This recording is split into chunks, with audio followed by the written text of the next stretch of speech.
Oui, moi je reviens de 15 ans en expatriation et sur l'intérêt économique des Français à l'étranger, je voulais creuser un autre pan qu'on n'a pas du tout vu encore aujourd'hui. Donc merci Madame la Sénatrice de m'avoir invité pour en parler. C'est celui, vous voyez ici, il y a beaucoup d'hommes, et c'est un hasard, c'est pas du tout un problème. Il se trouve que je suis la seule femme. Et je suis la seule femme, et moi j'ai été en expatriation en suivant mon conjoint. Ce qui est une réalité qui peut paraître un peu bizarre quand on est en France, qui est complètement classique, je pense que vous serez tous d'accord, quand on est à l'étranger.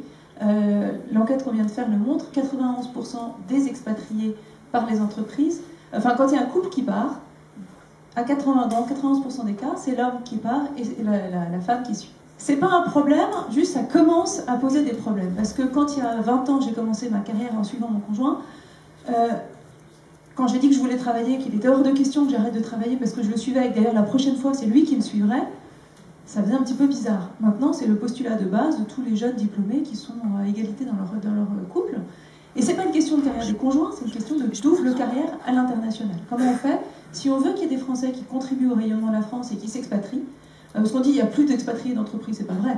Il y en a toujours autant qu'avant, simplement il y en a beaucoup aussi d'entrepreneurs, il y en a beaucoup d'autres sortes, ce qui fait que le flux à peu près constant des expatriés d'entreprise est moins visible. Mais les expatriés d'entreprise, ils sont toujours là et ils sont toujours aussi importants pour leur contribution à l'économie française.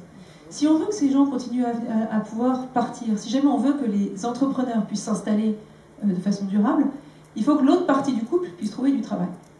On pourrait penser que ça va de soi. Moi, l'intuition que j'avais en revenant d'expatriation, c'est que ce n'était pas le cas.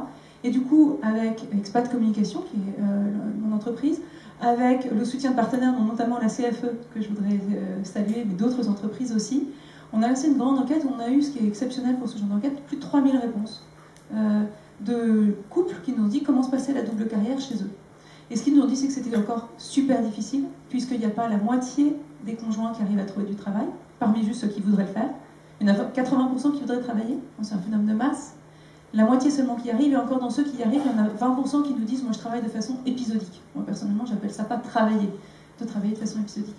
Donc si je viens aujourd'hui, c'est pour vous dire, c'est pas un problème, c'est une situation. On est face à une population, on l'a vu, qui est ultra diplômée, très autonome, qui est prête à faire plein de choses par elle-même. Elle n'a pas besoin d'assistance du tout.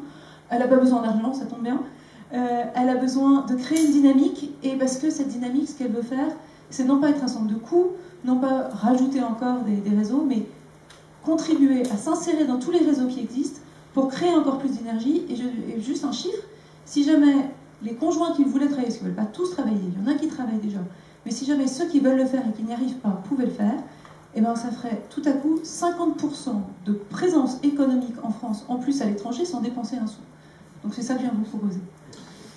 Partout dans le monde, ultra compétences, nous on les connaît par cœur, notre enquête est vraiment à 40% diplômés de grandes écoles de commerce, grandes écoles de gestion, etc., qui sont prêts, y compris bénévolement, parce que leur but c'est de trouver du travail, ils savent que le travail se trouve par le réseau. Donc ce dont ils ont besoin, c'est d'entrer vers le réseau, et donc ils sont prêts à faire des tas d'activités pour vous aider dans vos événements, à mieux connaître vos clients, etc., puisque eux, c'est ce qui les rapproche de leur réseau et du coup du boulot pour eux un jour. Moi, j'ai constaté plusieurs fois qu'il y avait des inversions de ce point de vue-là. C'est-à-dire un expatrié qui arrive avec son épouse qui ne travaille pas, puis son épouse commence à connaître plus le pays, elle a plus de temps, elle le fait. Et puis au bout de 3 ans, finalement, c'est elle qui a créé une entreprise et qui reste, et puis l'autre, le jour où le contrat est terminé, il reste, il accompagne l'entrepreneuse. Et ça, je l'ai vu plusieurs fois. Et c'est aussi très important, parce qu'on le voit, par exemple, en Inde, où il n'y a pas de possibilité de travail pour le conjoint de celui qui a été accepté et a eu son permis de travail. Écoutez, regardez, il n'y a pas d'évolution de la communauté française en Inde, malgré tout le potentiel du pays. Et je crois que c'est totalement lié, parce que dès que vous parlez à un expatrié en Inde de sa vie en Inde, la première question, c'est toujours celle-là. Mon épouse ne peut pas travailler. Voilà.